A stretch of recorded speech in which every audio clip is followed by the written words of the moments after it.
All right, good morning, everyone. Now, for those who already know this, we are going to have a session. It's not going to be a very long session, so you can maybe attend online as well. And I'll put this up on YouTube for others. Now, the session that we are going to have at 2:30, between 2 to 2:30, is going to be on how to use tech for your entire prep, whether it's your civil services prep or IES prep or any kind of prep.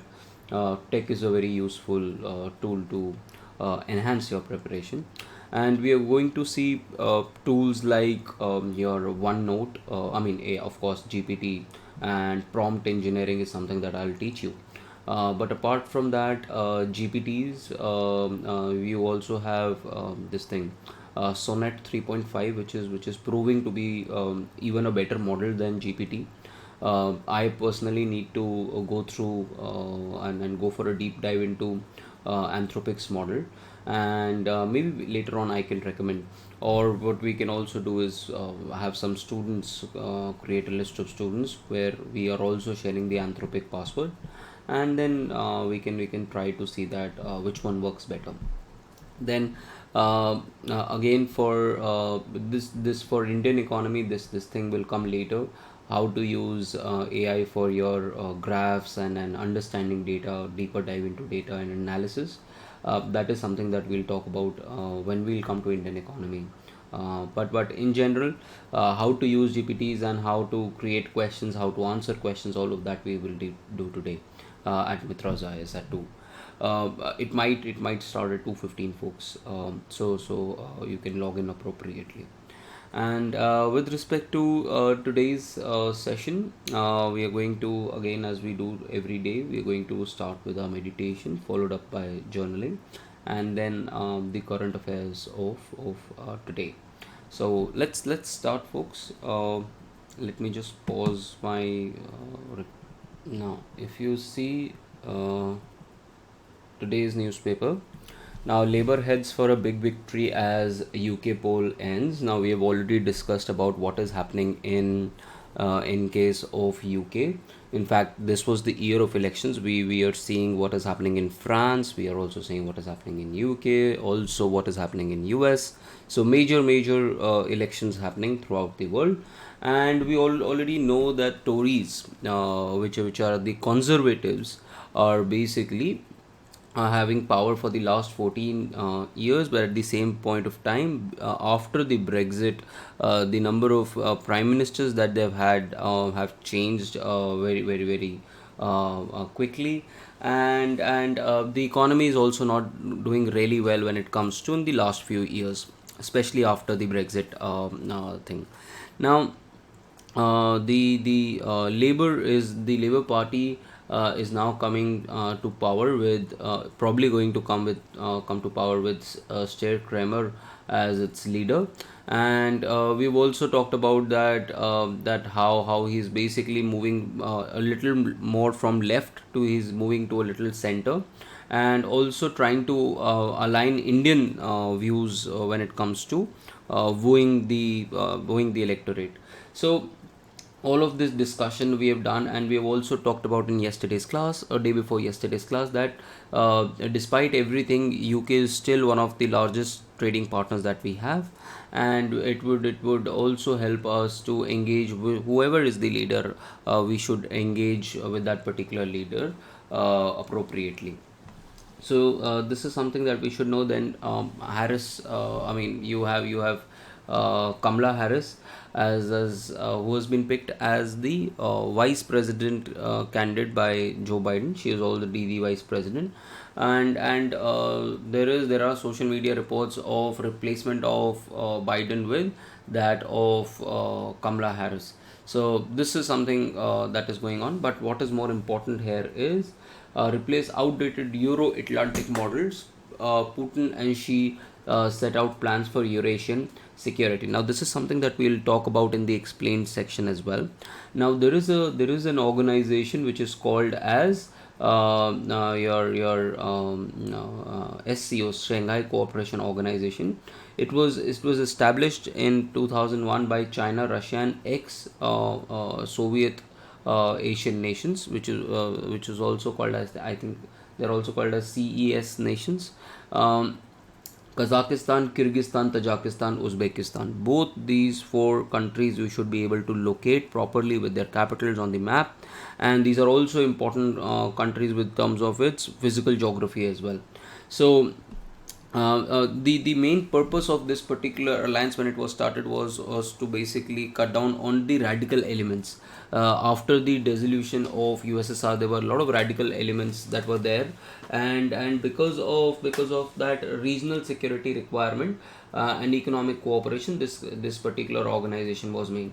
But then later on, it was joined on by India, Pakistan, Iran, and now it has also joined by Belarus, taking the total membership to 10. Now this particular meeting is now happening at Astana, and what this and especially the inclusion of Iran is basically what SCO is saying, that you cannot shun off countries like Iran from diplomatic front. So there is this, you can think of this particular organization championing the anti-West view, and it is commendable that India is able to maintain that depth between being part of SCO as well, and while being relating to and having strategic partnerships with Quad as well. So that shows that how our diplomatic relationships we have been able to manage a lot of these groupings, which inherently might sound very very innocuous and very very opposite to each other. So Quad is also basically based on security issues, and SC is also based on security issues, but we are a part of both. So that's why we say that our importance, India's importance in terms of global security and diplomacy is huge. So this is something. Then I read this article just for fun. Maybe if you want to read it, you can read it. Then before budget, the department of promotion of industry and internal trade has talked about removing of angel tax. Now angel tax is something that we read last month sometime. And angel tax is basically that, suppose I have a company, and I have shares, say like my own company. I have a company whose capital is 1 lakh rupees, and each share is worth 10 rupees. So I have these 10,000 shares with me. Now what happens is that I'm doing well in my company, and what happens is, because of the profit, the value of my company is more. Now it was initially 1 lakh rupees, now it is 10 lakh rupees. That means the value of my share has gone up. I still have 10,000 shares. The value of my shares have gone up from rupees 10 to rupees 100. Now what happens is that, suppose I go to the market and ask, I want some funds, and I go to Shark Tank, and I go to them and I say that, see, this is the education system that I've created, and this is my revenues and stuff, and this is the market valuation. Now if they pay me anything above if the fair market valuation of each of my share is 100 rupees, and if they pay me 200 rupees, that extra 100 rupees is basically taxed. Now this is basically, if anyone buys any share of your company over and above the fair price, that is called as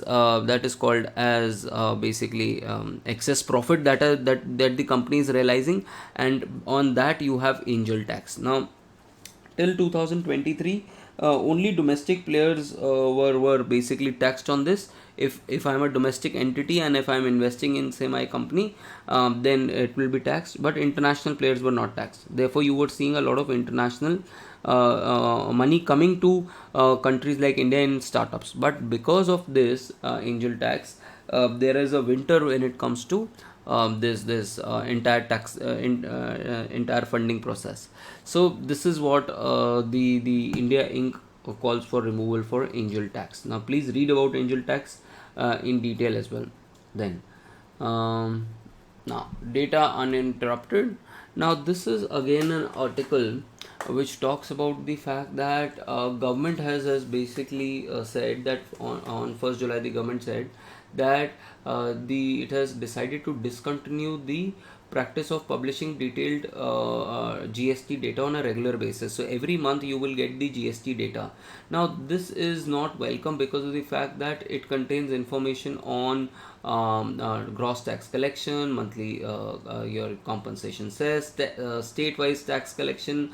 All of this data is there, and it also tells you a kind of direction in which the economy is going. And if you see all other economic, most of the economic data comes with a lag except for GST data.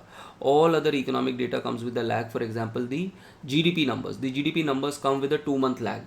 When it comes to say the numbers for IIP, they come with a 1.5 month lag. So all these economic numbers come with a huge lag, and therefore you don't have real time assessment of the health of the economy. So GST numbers, at least in that terms, gives us this thing. And this is also something which is not new, because the government has tried this earlier as well. That the government earlier had said because of quality issues, the 2017-18 consumption survey expenditure was not released, and then the methodology was, they said that we'll change the methodology. Now similarly you're changing, you're not releasing this data, which will affect the policy making aspect of GST as well. So we need to have good data sets for us, good and reliable data sets, open data sets for us to make efficient decision making in economics. So this is one thing. Then other is constitution at the center.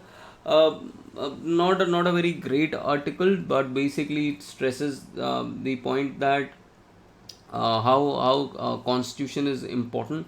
And in fact, the only part that I really liked of this article was the last part, where it talked about the Keshwanand Bharti case. Now if you're not aware of Keshwanand Bharti case, you will read about Keshwanand Bharti case. Now this the article talks about the plenary power of the parliament, and how this power is limited, and how I mean there are limits on the power of the parliament even to amend the constitution because of the Keshwanand Bharti case.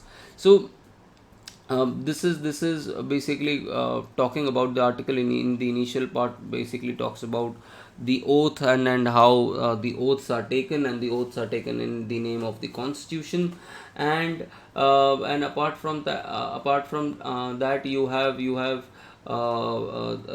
two sides of people. One is the people who are oath, the other who are people who are not oath, people who elect. So this is, I mean, I in terms of understanding the article, I really didn't see that there's any fit that is there in terms of fitting it into our understanding of the examination. Maybe you can give it a read. I've also created the summary on the GPT version, so you can probably see that as well. Then moving to home and world. Now this is an interesting article. Now this particular article talks about that NCRT has recently said that we are going to have literature which is made in India. Now there is a concern. Yes, we need decolonization. We need to have we need to study more of Indian authors. Yes, and there is a lot of diversity. There is a lot of local context. There are a lot of local ethos that are there in Indian poems as well, and Indian poets as well.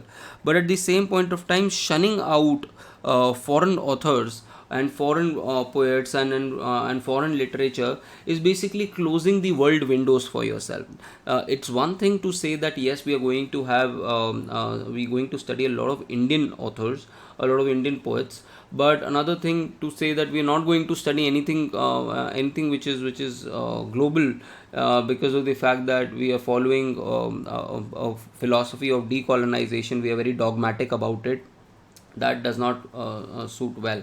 So this is the article which talks about, and talks starts with Robert Frost poem, which talks about the role less taken, and other things with respect to that. So And we do know that you have textbook revivals, textbook revisions every few years, but at the same point of time it should not be in heft. And the idea of decolonization is good, but at the same point of time we also need to expose students to a variety of curriculum to encourage curiosity, critical thinking, and not just label literature as made in India. So this is something that you can read, and this can also be a part of your ethics, or maybe also a part of your essay as well. So keep noting these examples down. If you're writing mains this year, just keep noting these examples, and then try to revise these, because until unless you revise these, you will not be able to use them in your answers. And these are new things, these are new developments which you can write. Then the Hathras question, we have already talked about the aspect of crowd management, and this is a further article which talks about the fact that there were lapses on the part of the government, which was very glaring. Because I mean, if 80,000 people were to be there, and you had 250,000 people coming there, that would have seen in traffic jams, that would have seen through CCTV cameras. So all of that, I mean, would have given some kind of input that there is huge flow of people who are coming to the congregation, and there was no planning, there was no contingency planning with respect to this. So this is something that Vikram Singh talks about, and he also talks about the fact that people like Bhole Baba, I think that's what his name is, Bhole Baba.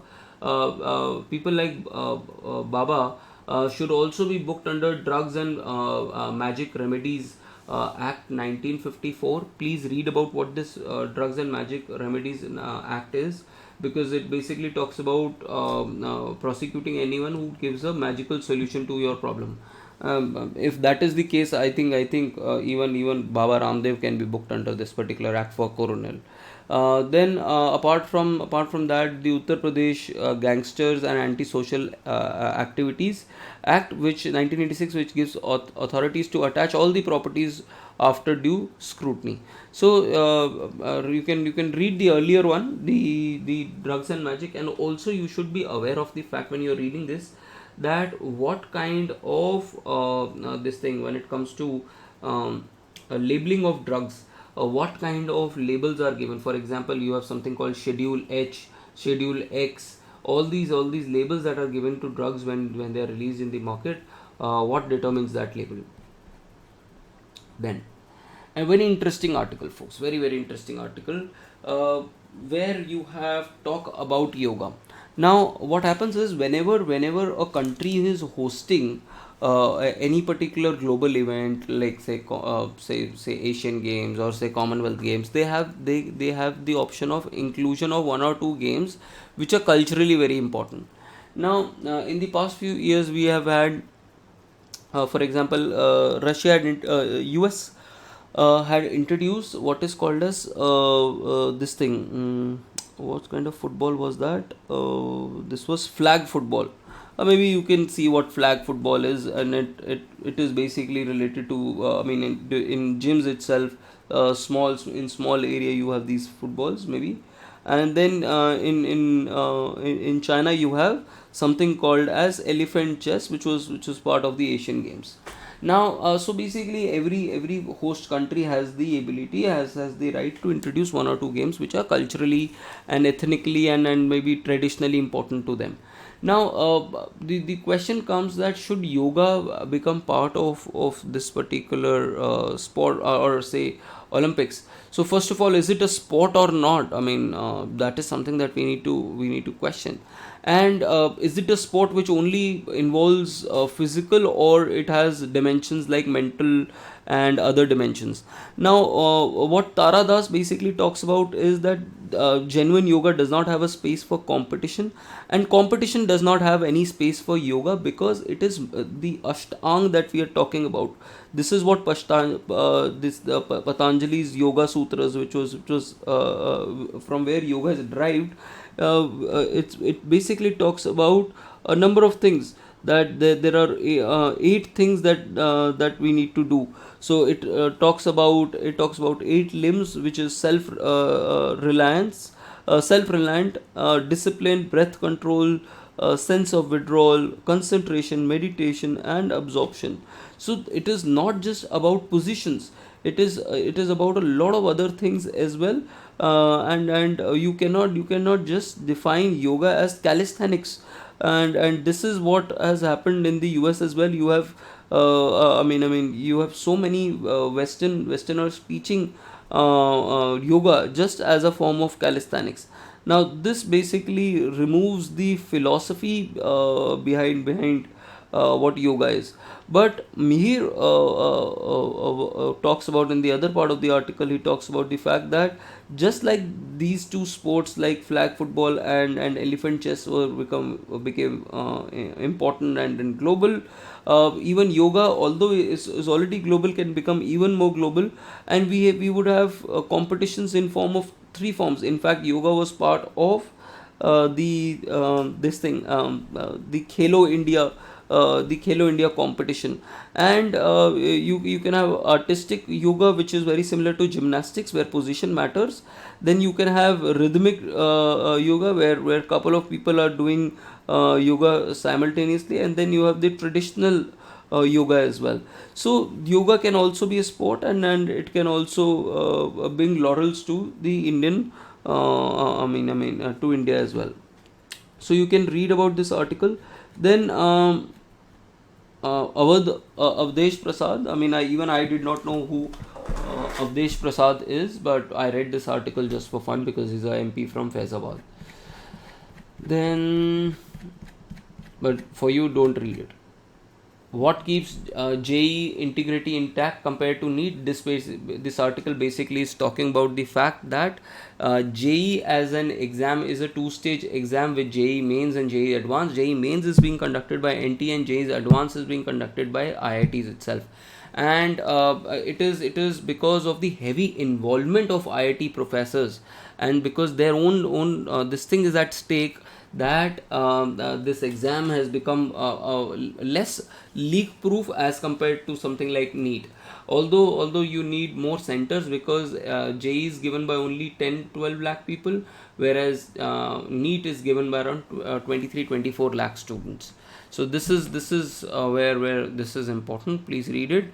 SEO, I've already taught to you about, or what SEO is, India's relevance, and all of these things. And in India, instead of sending the Prime Minister, had sent the EAM.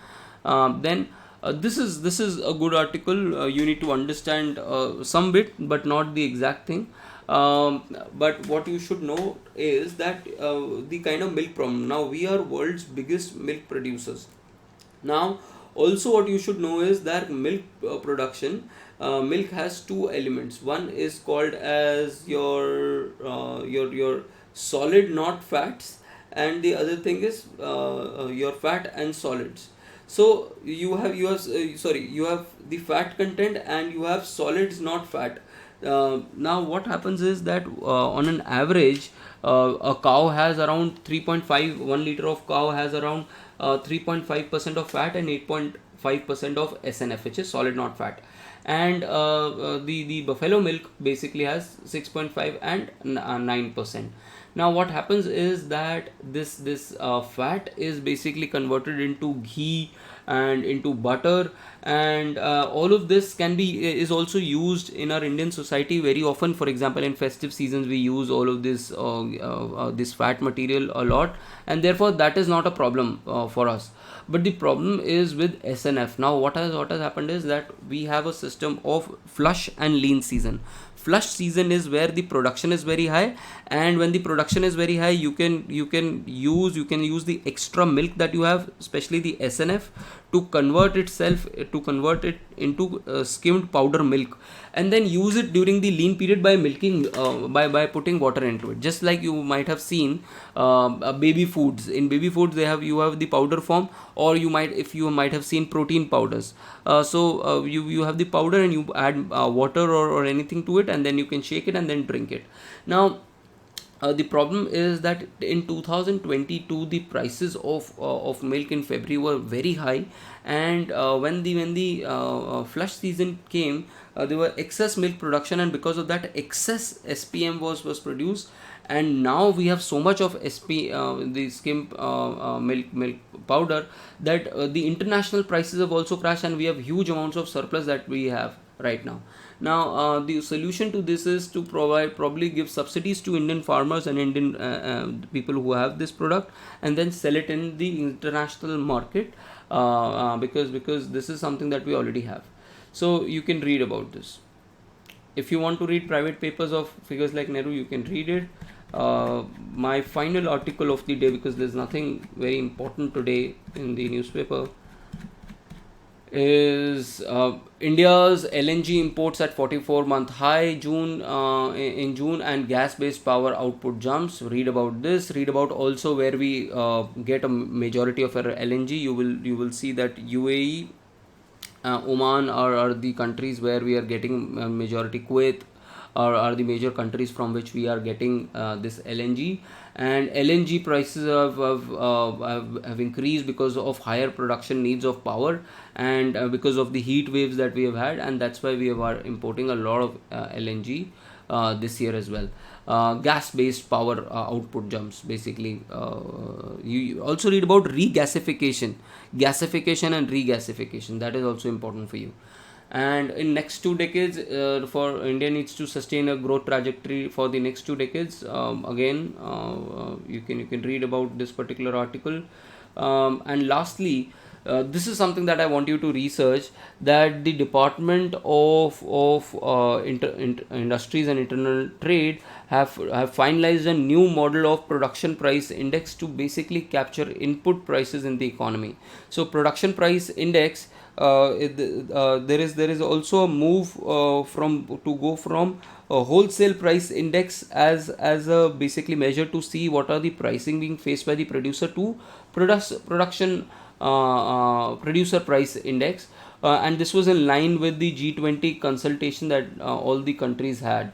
So we are also thinking of revising the base year of WPI, but in general, this is what is being talked about, that you have a new model of capturing PPI, which will serve to tell you what are the kind of prices that the suppliers are kind of sharing.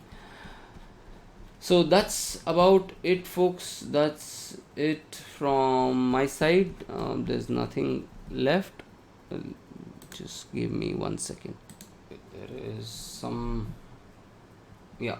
So this is with respect to our today's class, folks. I hope to see you in the session today at Mitras. And till then, thank you. We will meet on Monday now. So thank you very much, folks. Bye bye. See you. All the best for the day.